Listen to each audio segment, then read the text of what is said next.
Mr. President, my esteemed colleagues, I rise today on a matter of personal and collective privilege. Before I start, Mr. President, and with the indulgence of our distinguished colleagues, let me put this one issue away first. The DPWH Undersecretary that I mentioned to have offered our Senate President through his staff to make insertions in the 2026 National Expenditure Program had vehemently denied it to her new boss, Secretary Vince Dizon, and to his face at that. Was actually lying through her teeth. Dapat alam niya na hindi ako basta nagsasalita ng walang katibayan. Ayan po ang resibo, Mr. President, and I quote, para maisama ko po sa NEP, sir. Her words, not mine. Sabi nga ng mga abogado, res ipsa loquitur. The thing speaks for itself. I will now proceed, Mr. President. Exactly 3 weeks ago, I took this floor to expose what I called the flooded gates of corruption, a dam of deceit that is burst open, unleashing the tales of insatiable greed that continue to drown our nation. Simula na mabuksan ang agos ng usapan tungkol sa mga anomalya sa DPWH, bumuhos rin ang katakot-takot na ulat mula sa mga netizens at karaniwang mamamayan na nagmamatsyag sa mga substandard at ghost projects sa iba't ibang dako ng kapuluan. Kasabay ng bugso ng poot ng taong bayan laban sa iba't ibang personalidad na di umano ay sangkot sa pagsasamantala sa kaban ng bayan. Ang halos nagkakaisang sigaw ng lahat. Dapat may managot, dapat may makulong. Our frustrated countrymen cry in unison. Name, shame, and prosecute. We in this august hall share the same frustration, except for the chaos and anarchy in the streets and in some public and private properties, which hopefully will not escalate. It is but right and just that we all demand that heads must roll and those responsible must be put behind bars, whichever agency or office, even those in high towers of power they may come from. Justice must catch up with these people because enough is enough. Having said that, my office is fully committed to submit the overwhelming loads of reports we receive on substandard and ghost flood control projects to the concerned authorities in view of the forthcoming investigation by the yet-to-be constituted independent probe body. To this end, we decided not to include the same or similar anomalous flood control projects anymore in my follow-up privilege speech today. Instead, I will focus on sharing with you the various forms of corruption in fine print. Evidence so telling that it will nail the coffin for the summary dismissal and or prosecution of these culprits with a warning that what you are about to see may be hazardous to your health in that it will make your blood boil over the maximum normal systolic and diastolic thresholds.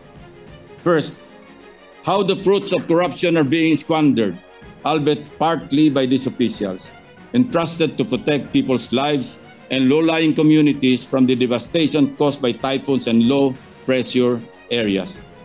And when I say partly, I do not mean paltry sums of money, Mr. President. Second, how the same officials maneuver and manipulate the processes and procedures involved to collect from unaccomplished or uncompleted, even ghost projects perpetrated by these incorrigible and probably beyond redemption government officials. Unahin po natin ang mga tinaguriang BGC boys. We delve so deeply into the web of corruption involving the culprits behind the notorious Bulacan flood control disaster. Sa lalim po ng inabot ng aming pagsisiyasat, sukdulang nakakarimarim na ang aming nadiskubre.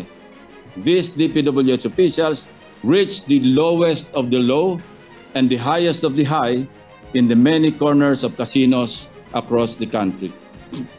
On top of their multi-million peso wristwatches, signature clothes, and sneakers, and whatever else lavish lifestyles, these 5 erstwhile DPWH officials of the Bulacan 1st District Engineering Office gained them a moniker, BGC Boys. Not Bonifacio Global City Boys, Mr. President, but rather the Bulacan group of contractors as they have been known to casino employees. Hindi tambay ng High Street sa BGC ang mga ito. Hell Street siguro, Mr. President. At siyempre, nagtatago sa mga aliases ang BGC Boys. Let me do a roll call, complete with valid identification cards like driver's licenses from the Land Transportation Office, but this is a separate matter to be investigated, my distinguished colleagues. Ang kakasibak lamang na DPWH OIC Assistant Regional Director ng Region 4A at dating District Engineer ng Bulacan na si Henry Alcantara alias Joseph Castro Villegas. OIC District Engineer ng Bulacan, 1st District, Bryce Erickson G. Hernandez alias Marvin Santos de Guzman. Assistant District Engineer JP D. Mendoza alias PJ Castro Asuncion. DPWH Engineer 2 RJ Dumasic, introducing himself as a contractor from Sims Trading Corporation with alias Sandro Bernardo Park at Edric San Diego as himself. They may hide their identities, but having spent practically all my law enforcement years conducting intelligence and investigative work, I know criminals when I see them. No matter how real-looking their IDs are, no matter how long they were able to thrive in the shadows, no one can shield them from the day of reckoning that they deserve. Lalong-lalo na kung lantaran at walang pakundangan na ang pagnanakaw at paglustay ng kaban ng bayan, Mr. President. Base sa mga dokumentong nakalap namin mula sa PAGCOR, malulula tayo sa laki ng halagang naging talo sa kasino ng 5 ito. 950 million in gross losses, Mr. President. Base ang mga ito sa official at validated na record mula mismo sa 13 kasino sa Metro Manila, Cebu at Pampanga. Halimbawa, itong si former Assistant District Engineer at OIC District Engineer Bryce Hernandez alias Marvin Santos de Guzman, mayroong combined gross losses sa mga kasino na 435 million pesos. Halos hindi sila nagkakalayo ng OIC Assistant District Engineer niya na si JP Mendoza alias PJ Castro Asuncion na may 418 million pesos sa nakabuwang talo sa iba't ibang mga kasino. Ang former District Engineer na si Henry Alcantara na hindi naman tumanggi na pumapasok at nagsusugal sa kasino ay nakapagpatalo ng 68,000 pesos pero bilang Henry Alcantara lamang yan. Ang mas malaking bulto ng kanyang talo habang nagtatago sa kanyang alias na Joseph Castro Villegas ay tumataginting na 36.7 million pesos in gross losses.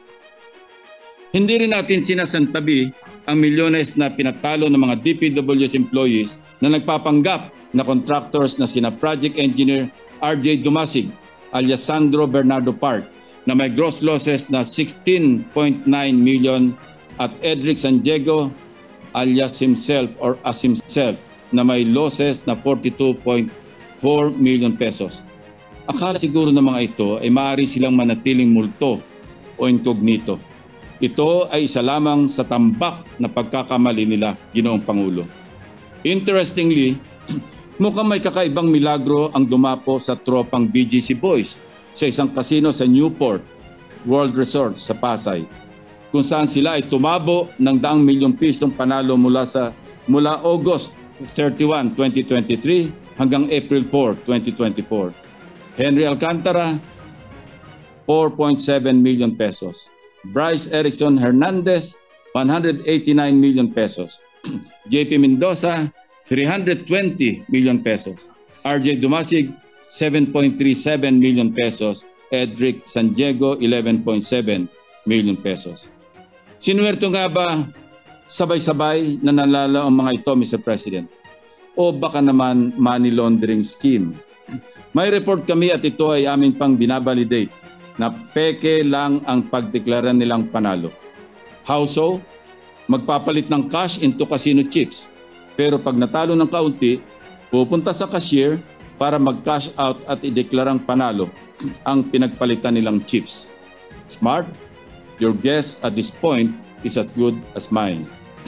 Sa Okada naman, may naka-record na one gaming activity mula October 17 to 18, 2022, sina Henry Alcantara, Bryce Hernandez, RJ Dumasig at JP Mendoza, na kung saan maliban kay Henry Alcantara na nanalo ng 301,000 pesos, umuwing talunan ang ibang BGC boys dahil sa total losses na 1.75 million pesos.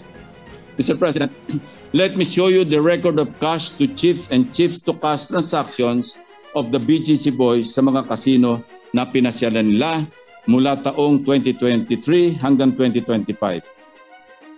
Henry Alcantara alias Joseph Castro Villegas, cash to chips 1.1 billion 428,170,000.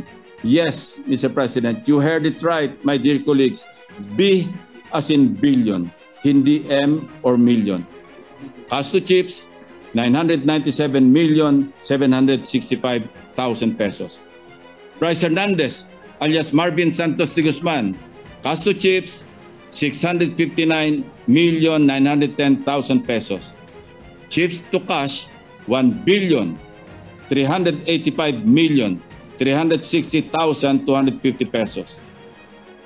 JP de Guzman alias PJ Asuncion, cash to chips from 2023 to 2024, 26,500,000.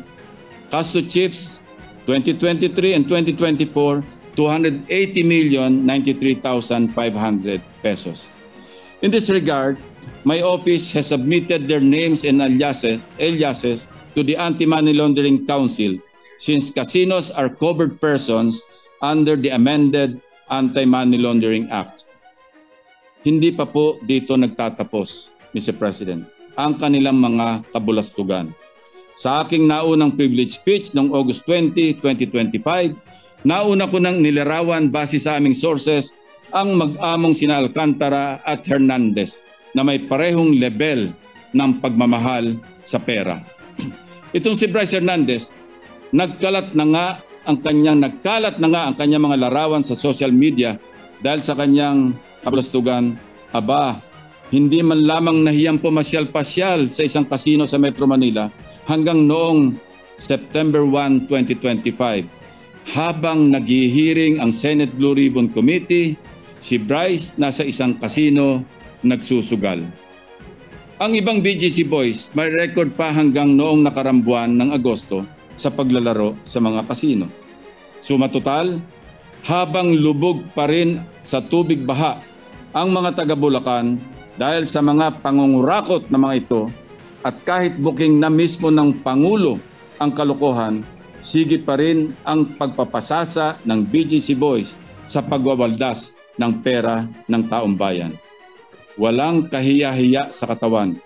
Wala pong konsyensya ang mga ito, Mr. President. Kung gara pala ng pagwawaldas ng kaba ng bayan sa mga kasino, lalong gara pala ng kanilang pagduduktor ng mga dokumento para makapagnakaw. Over the past week, we scoured hundreds of pages of documents, each page painting telltale signs of how deeply entrenched corruption has become in the BGC kingdom. Patterns emerge not by accident, but by elaborate design, a framework of rigged and questionable biddings, impossible timelines of completion, manipulated progress reports, and falsified public documents. Certainly, these are not clerical errors, Mr. President. These are fingerprints of a system perfected over the years to pocket billions of funds at the expense of our people's safety and welfare. For purposes of presentation, iisa-isahin ko na ang aming naging findings. Una sa ating listahan ng flood control structure sa bayan ng Bulacan, sa lalawigan ng Bulacan, na sakop ng notorious 1st District Engineering Office. Ang pondo ng flood control structure sa may Capiz, Taliptip River, Package B sa Barangay Perez ay nagkakahalaga ng 92.58 million pesos sa ilalim ng 2024 national budget. Mr. President, hindi ito basta ghost project lamang. Hindi rin ito basta-bastang substandard o palpak. This project may be added to the wonders of the world. Why? Because it will keep us wondering how in the world it was implemented at such an extraordinary speed and paid in extraordinary haste. Imagine, Mr. President, December 17, 2024, nang mai-award sa Sims Construction ang proyekto. May notice to proceed na agad ng sinundang araw o noong December 18, 2024. Matapos lamang ang 2 araw o noong December 20, naningil na agad-agad ang Sims at nagsumiti pa ng 46.05% completion rate na nagkakahalaga ng 42.63 million pesos para sa kanilang unang progress billing. 2 araw, Ginoong Pangulo, halos nangangalahati na agad sila sa accomplishment. May pambihirang talento at unusual speed pala ang mga taga-Sims Construction. O baka may magic, Christmas magic, dahil magpapasko na. Hindi man nakahabol sa Pasko, New Year pa rin ang bagong taon ng magkakasapakat na Sims Contractor at Bulacan DPWH dahil na-release agad noong December 27 ang unang bayad na 35.97 million sa Sims matapos bawasin ang VAT, withholding tax at retention fees. Palagay namin, Mr. President, kung kaya pa nilang kurakutin ang taxes, baka ninakaw pa rin nila. Kaya lang, inisip siguro, baka maal-kapon sila. Paglipas ng 3 buwan, o noong March 14, naningil na muli ang Sims para sa 89.1% completion rate na nagkakahalaga ng 39.86 million pesos base sa kanilang second progress billing. Matapos ang 5 araw, o noong March 19, bayad na agad ang Sims. Siyempre pa, mapupukaw ang aming curiosity kung anong pagkaiba ng proyekto mula noong December 24 kung saan 46% na ng proyekto ang natapos kuno sa loob lamang ng 2 working days. At March 25 kung saan 89% completed na ang flood control project. Tingnan po natin ang pagkakaiba. Ito po ang mga larawan na naka-attach sa first billing request dated December 20, 2024 na 46% completed daw. At second billing request dated March 14, 2025. Sabi nga po nila, can you spot the difference? Wala po tayo makikitang pagkakaiba, Mr. President. Let me explain. Maliban na lamang kung ang 2 taong nakatayo noong December 2024 ay hindi umalis at hindi rin gumalaw hanggang Marso ng sumunod na taon, no-brainer ika nga, maliwanag na iisa ang larawan na ginamit at sinumite para sa 2 progress billings ng Sims. Trabahong tamad para sa trabahong gahaman, Mr. President. Hindi pa nagkasya rito ang handiwork ng contractor na Sims at DPWH, my dear colleagues. Sa third and final payment, sumobra pa ang kubra ng Sims ng 3.9 million pesos kaya naging 14 million pesos. Kung susumahin natin, ang kabuuang siningil ng Sims ay umabot sa 96.499 million pesos o 3.9 million pa more sa original contract price na 92.585 million pesos. But lo and behold, aprobado ito, certified, checked, and reviewed by the BGC boys na sina Project Engineer RJ Dumasig at JP Mendoza. Ang monthly certificate of payment para sa statement of work ng Sims, kasamang dagdag na 3.9 million pesos sa revised contract. Ang unang minadaling progress billing number 1, approved for payment rin sina Bryce Hernandez at Henry Alcantara, kaya release agad-agad ang singilin ng Sims. Hinog na hinog sa criminal case na malversation through falsification of public documents. Mamaya po, hihimayin natin ang mga patong-patong na kaso na maring hanapin ng mga ito. If you know me, Mr. President, hindi pa rin sa akin sapat ang mga dokumento at kwento. Kaya muli ko pong pinalakad ang aking team upang makita ng sarili naming mga mata ano ba talaga ang lagay ng proyektong ito sa Barangay Perez, Bulacan na katatapos lamang ngayong Mayo. Ang tumambad sa amin, Package A, ng parehong proyekto sa parehong lugar ng Package B sa Barangay Perez, Bulacan. Mukhang na-double whammy tayo ng Sims Construction at ng mga kasabot nila sa DPWH. Kung nasaan ang Package B na minadaling nabayaran ay mananatili na lamang guni-guni dahil tanging package A lamang ang nandun. Ito po ang itsura ng Package A na walang pinagkaiba sa ghost project na Package B. Tagpi-tagpi na nga at ang completed na Package A minulto pa sa Package B. Mr. President, Sims Construction seems to be complicit sa broad daylight robbery na ito. Not once, but twice. Dapat makasuhan din ang kontraktor na ito bukod pa sa forever blacklisting. Marami pang katanungan kaugnay ng proyektong ito tulad na lamang ng irregularidad sa mga dokumento. Pag-release ng bayad sa kabila ng kakulangan ng pirma ng mga kaukulang opisyal. Sa dalawang proyekto sa Barangay Bulusan, Kalumpit, Bulacan, copy-paste din ang modus ng Sims, Mr. President. Ang masama, dalawang proyekto pa ang hinokus-pokus ng kontraktor at DPWH engineer sa Bulacan. Ang isa, Contract ID number 25CC0072 para sa Riverbank Protection sa Barangay Bulusan, Kalumpit, Bulacan, na may original contract price na 74 million pesos. Ang isa naman, Contract ID 25CC0091 para sa flood control structure sa Barangay Bulusan din mula sa Purok 4 hanggang Purok 5. Ang halaga, 92.7 million pesos. Akala namin, namamalikmata lamang kami noong una namin kinilatis ang mga kontrata. Distinguished colleagues, but documents clearly show not only how unscrupulous but also how brazen these people can be. Parehong petsa ng notice of award ng dalawang contracts noong February 17, 2025. Pareho din ang petsa ng notice to proceed, February 25, 2025. Pareho pa ding may revised contracts na ang markup ay pareho pa ulit na 4%.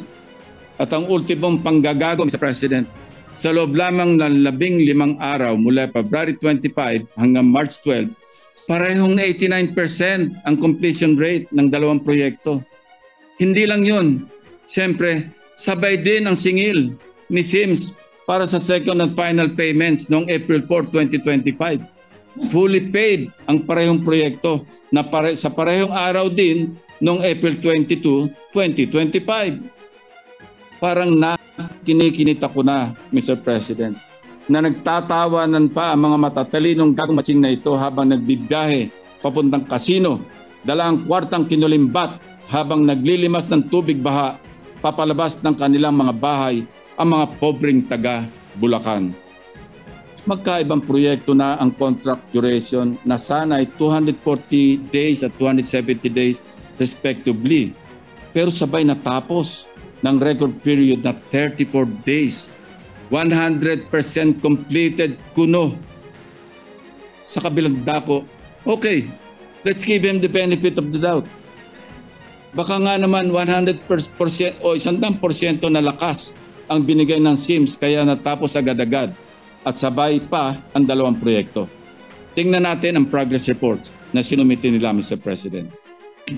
Sa slide na ito, makikita ang sinumiting photos para sa progress billing number 1 ng Sims noong March 14, 2025.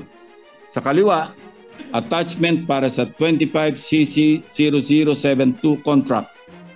Sa kanan naman, para sa contract 25CC0091, may pinagkaiba po ba? Ganito rin ang attachment para sa second and final billing na sinumite noong April 4, 2025. Hindi tayo namamalikmata. Harap-harapan, pinagnanakawan po tayo. Mr. President, sa kabuuan, 174,699,499 pesos and 11 centavos ang halaga ng dalawang proyektong ito. Base sa sinumite ng DPWH sa isang report sa Blue Ribbon Committee hearing, sinasabing ang contract ID 25CC0072 ay walang istruktura. Kaya ghost project po talaga ito. One project for the price of two. Hindi po ba sadyang panggagago na ito? Papayag po bang mahigit na 112 million Filipinos na patuloy na magpaloko sa kontraktor at 5 tulisan na ito? Obvious rin ang kabalbalan sa mga reports para sa proyektong construction of pumping station ng floodgate sa Barangay Atlag, Malolos, Bulacan na may halagang 92.5 million pesos sa ilalim ulit ng 2024 GAA. Ang kontraktor nito ang IM Construction Corporation. Base sa mga sales invoice, 4 na beses nakasingil ang kontraktor para sa kabuuan ng proyekto mula October 2024 hanggang Mayo nitong taon, kasama ng 15% advance payment. Nakikita po niyo sa screen ang mga petsa ng request for progress billing noong December 20, 2024, February 24, 2025, at April 29, 2025. At mapapansing pareho ito sa style ng SIMS, Mr. President. Subalit, ito natin ang ating atensyon sa mga naka-attached na larawan sa first progress report noong December 20, 2024 at third progress report noong April 29, 2025. Ang sunod na mga litratong ito ay may petsang December 2024 at April 2025 pa rin. Parehong larawan, ang mga bulok at kinakalawang na sheet piles, parehong pwesto ng mga makinarya at parehong pwesto ng mga manggagawa. Ang kaibahan lamang, ang lighting at contrast ng mga larawan. To ask how this doctored photos slip past the eyes of officials is not even a question, Mr. President. Talagang may sabwatan. Siyempre, Mr. President, hindi naman magpapahuli ang isa sa mga crowd's favorites. Simula nung lumabas ang dayaan sa mga flood control projects, wala pong iba kundi ang sikat na wow builders. Tulad ng SIMS at IM, malupit din talaga ang pattern ng kontratistang ito sa kababalaghan. Busisiin natin ang dalawang proyektong ito na alam na nating may distinct na halaga. Construction ng flood mitigation structure along Barangay Frances, Kalumpit, Bulacan na may halagang 77.199 million pesos at construction ng flood mitigation structure along Barangay Bulusan, Kalumpit, Bulacan na may halaga ring 77.199 million pesos. Ang dalawang kontrata na ito ay na-award sa Wawaw Builders noong February 1, 2023. Pero take note, Mr. President, mayroon kaming kopya ng dalawang sulat na may petsang January 30, 2023 or 2 days before na pirmado ni Wawaw Builders Manager Mark Alan Arevalo na nagsasaad na sila ang winning bidder para sa dalawang projects. Advance mag-isip si Wawaw, Mr. President. Ang notice to proceed para sa dalawang contracts pareho rin ng petsa, February 13, 2023. Subalit mahigit 1 linggo pa lamang ang nakalilipas mula sa petsa o notice to proceed, naniningil na para sa 50% project accomplishment rate ang Wawaw Builders. Ang nakasaad sa 50% accomplishment rate na ito ay resulta ng isinasagawang trabaho na di umano mula February 13 to 20. 7 days, Mr. President. Ayon sa mga sales invoice na hawak namin, na-release naman ang hinihinging kabayaran noong February 23, 2023. Ang kalahati ng kabayaran at retention fees again for both projects ay naatado naman sa release mula April hanggang July 2023. Sabay rin ang mga petsa ng bayaran kung saan hindi rin nagkakalayo ang mga halaga. Ang 50% ng proyekto isinagawa ng 7 araw. Ang sunod na kalahati, ginawa ng mahigit 4 na buwan. Not for one project, but for 2, Mr. President. Napakahusay, napakaganid. Kawawaw na kawawaw talaga tayo sa Wawaw Builders. Mr. President, Bulacan has proven to be the national sewer of corrupted flood control projects. Hindi na nakapagtataka na marami ang nakalkal ng record ng mga kontraktor sa buong probinsya. Isa na dito ang Global Crit Builders na kumubra ng 2.195 billion flood control projects mula 2018 hanggang 2024 sa Bulacan pa lamang. Ang Global Crit ay pagmamayari ng mga maglangke ng Candaba.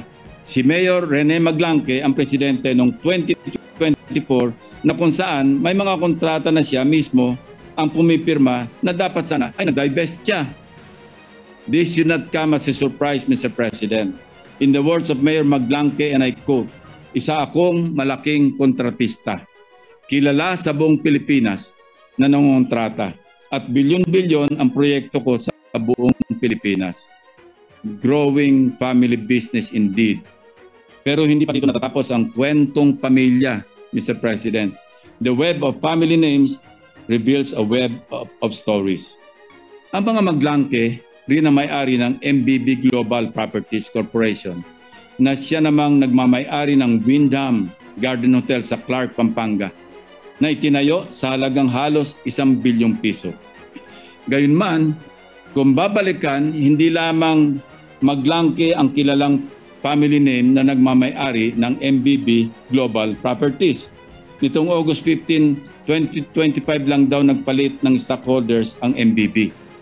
Nevertheless, the 2024 General Information Sheet o GIS of the MBB Global Properties Corporation would show the following. Macy Monique Maglangke, President. Sunshine M. Bernardo, Corporate Secretary. Fatima Gay B. Bonoan de la Cruz, Treasurer. Ulitin ko. Maglangke, Bernardo, Bonoan, MBB. Coincidentally, these are known surnames of today's flood control saga. Candaba Mayor Rene Maglangke, ang patriarch ng Maglangkes of Global Concrete Builders, contractor ng multi-billion peso worth of flood control projects. DPWH Undersecretary Roberto Bernardo na kamakailan lamang ay nag-early retirement matapos masangkot sa maanomalyang flood control. At siyempre pa, dating DPWH Secretary Manuel Bonoan. Maglangke, Bernardo, Bonoan, MBB, Mr. President. Kayo na po ang mag-connect ng dots. By the way, sina Macy Maglangke, Sunshine Bernardo at Fatima Gay Bonoan de la Cruz ay mga anak na mga nabanggit na opisyal ng gobyerno. Kaya naman pala ang palaging depensa ni dating DPWH Secretary Bonoan, isolated case lang daw ang nakita ni Pangulong Bongbong Marcos sa Ghost Project sa Bulacan. Ayaw na siguro ni Bonoan na maungkat pa sa investigasyon ang Global Crit. Saan ba tong lahat na ito, Mr. President? Our people are growing impatient and angry, but we are not in the business of quick fixes and band-aid solutions. The newly installed Secretary of Public Works and Highways, Vince Dizon, has hit the ground running to weed out the corruption in the agency. Investigators are running their course in both chambers of Congress. The President shows no sign of wavering in this fight. We are on the right trajectory in getting to the bottom of this systemic rot and punishing to the fullest extent of the law those who have corrupted us. Sa dahilang ang prosecution ay mandato ng ehekutibo, titiyakin nating may ambag ang oversight functions ng Senado sa pagpapanagot ng mga sangkot. Lahat ng may kinalaman sa pagnanakaw, mapakontraktor o empleyado ng DPWH o mambabatas man, ay dapat isama sa kasong kriminal na isasampa. We respectfully urge the DPWH to refer this matter for the filing of criminal cases, including multiple violations of Article 217 in relation to Articles 48 and 171, Paragraph 4 of the Revised Penal Code, or malversation through falsification of public documents. For one, the falsification of documentation, particularly the use of manipulated photos in contractors' progress billing reports, later certified by DPWH officials, is a blatant violation of this provision. Mr. President, even if we do away with said complex crime and file cases for malversation alone, kung ang tampok na halaga ay higit 8.8 million pesos, reclusion perpetua o pagkakakulong ng 20 years and 1 day to 40 years ang parusa.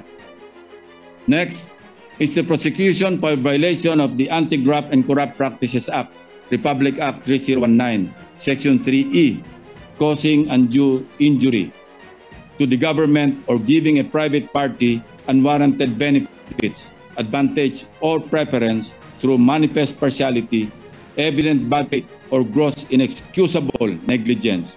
And Section 3G, entering on behalf of the government into contracts manifestly and grossly disadvantageous to it. And Section 8, in relation to Republic Act 1379, unexplained wealth. We also strongly endorse the filing of charges for violation of Republic Act 7080 or the Anti-Plunder Law, Mr. President. Sapat naman pong basihan ang nakakapanglabot na laki ng halaga ng mga anomalya sa flood control. Bilyones po ang pinag-uusapan nating nauwi sa ghost projects.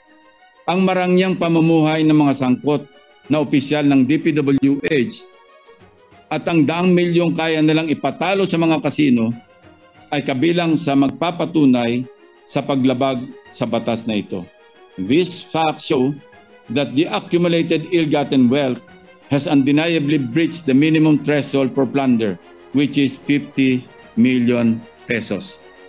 Dahil ang bawat isang maanumalyang kontrata ay isang hayagang paglabag sa batas, malinaw po na natutugunan nito ang requirement ng Anti-Plunder Law na nagsasaad na ang ill-gotten wealth ay dapat nagmula sa paulit-ulit o serye na mga gawain upang makaipon ng yaman sa pamamagitan ng pandaraya.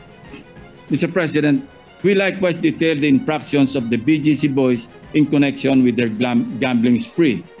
Sa paggamit ng fictitious names o aliases upang itago ang kanilang identity sa mga casinos, easily, Mr. President, this is a clear violation of Article 178 of the Revised Penal Code, or the use of fictitious name and concealing true name. To further sustain the use of their pseudo-identities, the BGC boys used fake driver's licenses to gain entry into casinos, thereby violating Section 31, Article 2 of Republic Act 4136, which expressly outlaws the making, use, or possession of licenses in imitation or similitude of those legally issued by the LTO.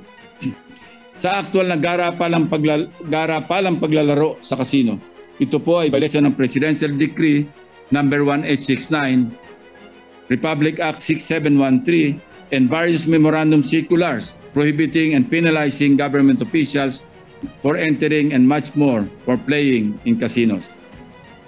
Mr. President, the Anti-Money Laundering Act as amended is likewise violated as the proceeds of graft and plunder are transacted and converted by purchasing casino chips and subsequently cashing them out after minimal gaming, thereby disguising the true source of the funds. Considering the glaring violation of the Anti-Money Laundering Act by these big-time gamblers, we urge the Anti-Money Laundering Council to immediately initiate an action for the freezing of the bank accounts of these individuals and the subsequent prosecution for violating the law itself. Finally, Mr. President, umaapaw din ang kinaharap na kasong administratibo ng mga DPWH officials na ito. Among these are grave misconduct, serious dishonesty, gross neglect of duty, and or conduct prejudicial to the best interest of the service. violations of the Code of Conduct and Ethical Standards for Public Officials and Employees, and the Code of Conduct pertaining to the practice of their profession as regulated by the Professional Regulation Commission. Our goal is not only punitive but also preventive. So we do it through reforms in our legislation, Mr. President. Amendment of Republic Act 4566 as amended by PD number 1746 or the Contractors License Law to institutionalize the perpetual absolute ban of blacklisted contractors found to have ghost and substandard projects and higher penalties for conflicts of interest brought by interlocking positions in related industries or entities. Amendment to increase penalties for conflicts of interest, especially those public officials and employees who may also act as contractors under Republic Act 6713 or Code of Conduct and Ethical Standards for Public Officials and Employees. Transparency initiatives in the budget process and accountability measures in the planning and budgeting of infrastructure projects. Kung walang detailed architectural and engineering design or DAED, wala dapat pondo. DPWH should also publish DAED, Program of Works and Detailed Unit Price Analysis or DUPA. Mr. President, more than ever, we need people speaking up, not talking down on the efforts we have built.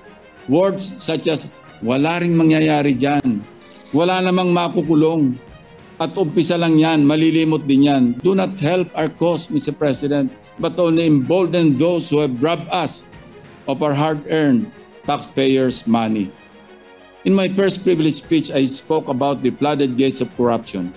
Today, we turned our sight into a darker place, the flooded gates of hell.